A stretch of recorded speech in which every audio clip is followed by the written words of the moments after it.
सवाल है, एक वायुयान मतलब एरोप्लेन किसी दूरी को 240 किलोमीटर प्रति घंटे की चाल से, चाल मतलब स्पीड होता है, 5 घंटे में तय करता है।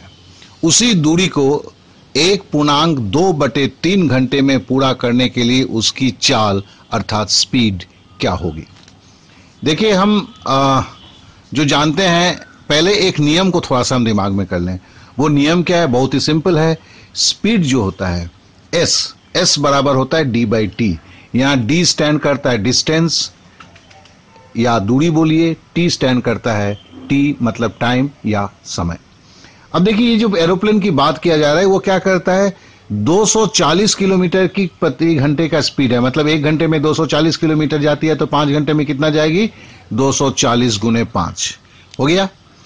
और बोलता है कि अब इसे आपको 1.2/3 घंटा में तय करना है, तो ये कितना घंटा होगा? तो 3 एकम 3 + 2 5/3 घंटा हुआ। अब हम जानते क्या है? एस स्पीड बराबर है डिस्टेंस बटे टाइम। डिस्टेंस कितना है भैया? अब हमें पूछा क्या गया है? टाइम पूछा गया है, सॉरी स्पीड पूछा गया है। तो डिस्टेंस क्या कवर किया था? 240 गुने 5 भागा हम क्या करेंगे? 5/3। अब देखिए, भागा जब है ये 5/3 तो उलट जाएगा, तो 240 गुना 5 गुना 3/5 काट कूट के होगा 720 किलोमीटर पर आवर।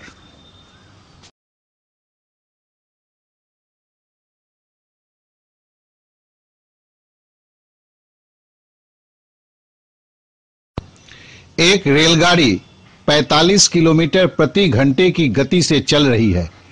4/5 किलोमीटर की दूरी वो कितने सेकंड में तय करेगी?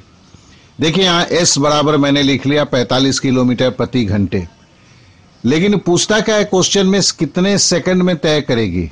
तो फिर हमें किलोमीटर को सेकंड में चेंज करना होगा, किलोमीटर प्रति घंटा को। तो ये 1 घंटा में ये जो ट्रेन है वो 45 किलोमीटर करती है।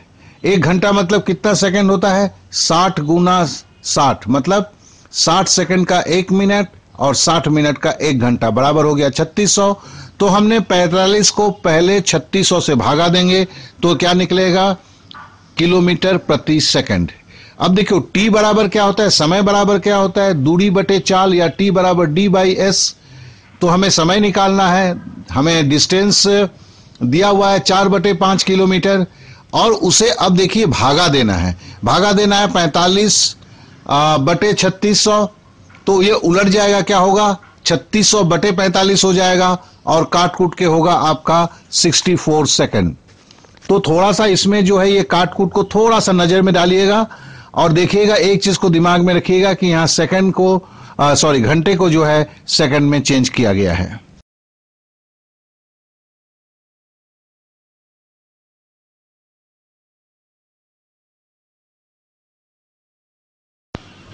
एक व्यक्ति b घंटे में 1 किलोमीटर चलता है, तदनुसार उसे 200 मीटर चलने में कितना समय लगेगा? पहला देखिए क्या बोला है? d मतलब डिस्टेंस बराबर दूरी, वो क्या जाता है? 1 किलोमीटर, और समय कितना लगता है? b घंटा, तो हो गया b आवर। तो उसका चाल क्या हो गया? स्पीड क्या हो गया? स्पीड बराबर हम जानते हैं d/t बराबर होता है a/b। मतलब क्यों? डिस्टेंस आपका a है और t है आपका b घंटा लगा हुआ है। अब नया कंडीशन बोलता है कि अगर उसको 200 मीटर चलना है इसी स्पीड में, तो उसे जो है कितना समय लगेगा?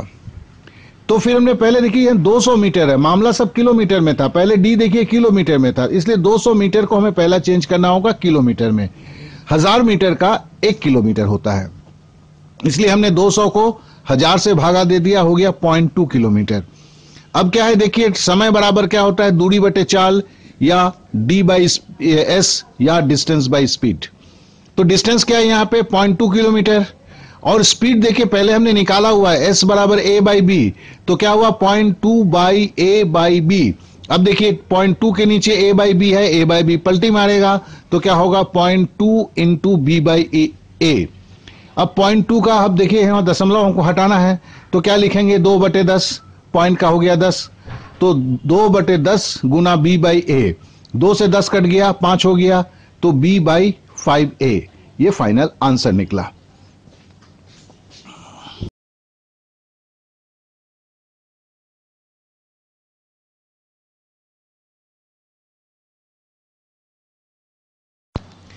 अब इस सवाल को देखें। एक रेलगाड़ी एक स्थान ए से 6 बज के प्रातः छूटकर उसी दिन दूसरे स्थान बी पर 4:30 बजे सायं पहुंचती है। कहने का मतलब है एक रेलगाड़ी ए स्टेशन से छोड़ती है, वो मॉर्निंग का 6 बजे था, और वो शाम को 4:30 बजे बी स्टेशन पर पहुंचती है।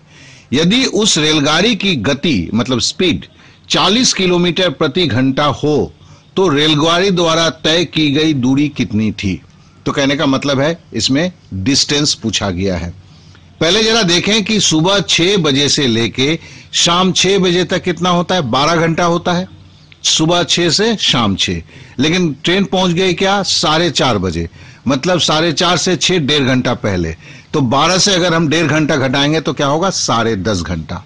तो समय है 10.5 घंटा, अर्थात 10.1/2, या हम बोल सकते हैं 21/2 घंटा। स्पीड क्या बोला हुआ है, देखिए 40 किलोमीटर प्रति घंटा। अब पूछ रहा है कि डिस्टेंस क्या होगा, तो डी बराबर क्या होता है टी गुना एस, टाइम गुना स्पीड। तो टाइम कितना है 21/2 है, और स्पीड कितना है 40 है। 21/2 गुना 40 किया, 2 से 40 कट के 20 हुआ, 20 को 21 से अगर गुना करते हैं तो 420। अरे यार ये तो बड़ा ही गलत नंबर निकल गया, 420, 420। चलो सवाल में पूछा गया है, लेकिन सवाल पूछने वाले को कम से कम इस 420 शब्द से तो परहेज करना चाहिए था। एनीवे, तो आंसर हुआ डिस्टेंस है 420 किलोमीटर।